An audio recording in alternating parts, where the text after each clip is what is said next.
Ouais, je suis monsieur Decris KBA. Bon, souvent on m'appelle Decris Business KBA.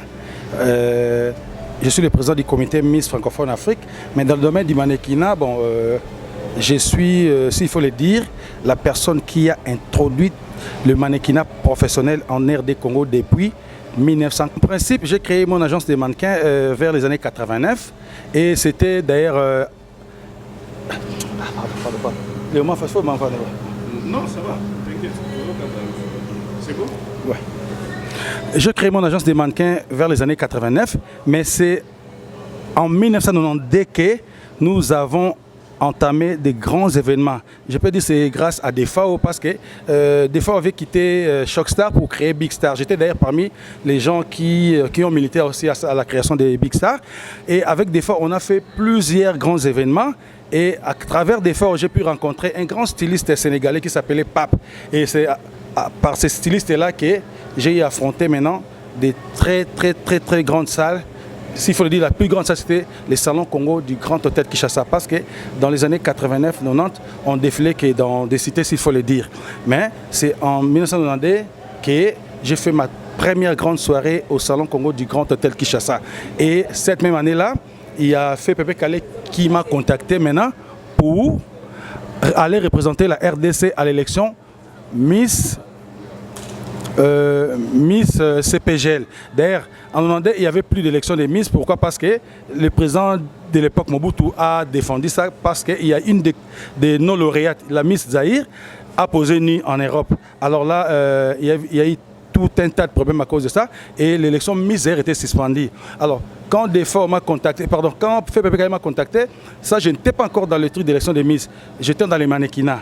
Alors c'est lui aussi qui m'a donné cette envie. J'ai fait un casting et j'ai amené des filles, c'était au Rwanda. Et là, la fille, parmi les filles que j'ai amenées, une était sortie première dauphine parce que la Miss était rwandaise. Ah, là ça m'a donné envie.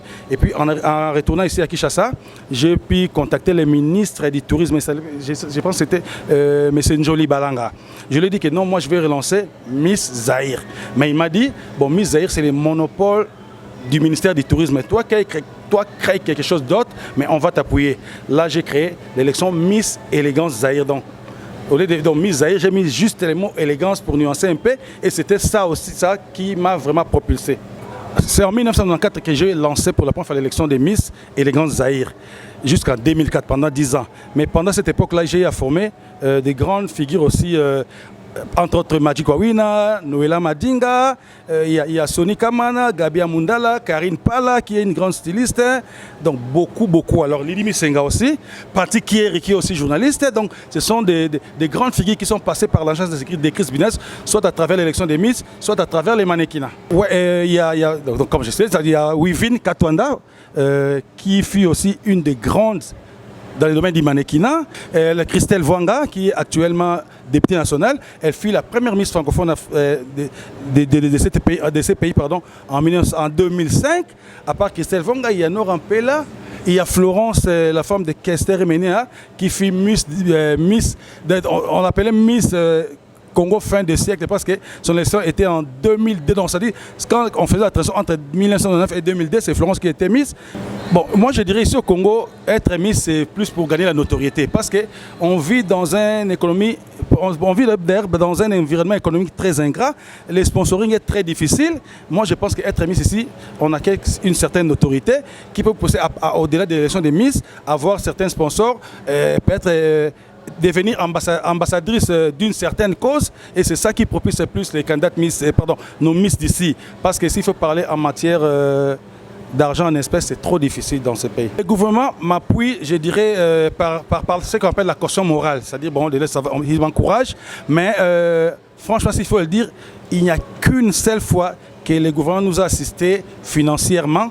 C'était en 2014. Là, une de nos Miss, Glody Moïne, devait aller représenter la RDC à l'élection Miss Nayade au Bénin.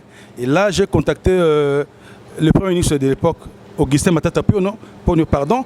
Là, franchement, il a assuré la totalité. Donc, tous les cahiers de charges que je lui ai présentés, il a assuré la totalité, s'il faut le dire. Donc, il nous a soutenus totalement.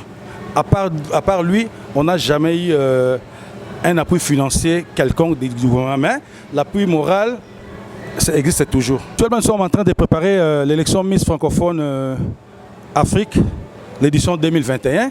Et la particularité est que dans chaque édition, il y a quand même des filles étrangères qui participent. Mais cette année, ça sera exclusivement congolaise. Donc il n'y aura pas de filles étrangères. Pourquoi?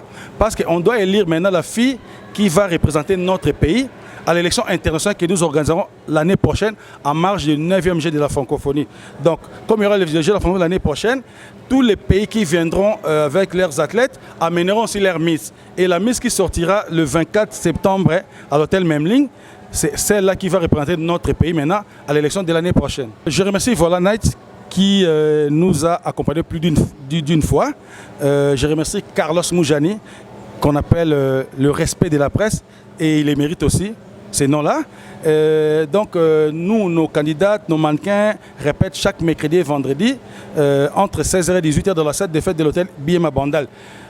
Notre numéro de contact c'est 0999 045 10. Donc pour les gens qui sont à l'extérieur du Congo, c'est plus 243 9999 045 10.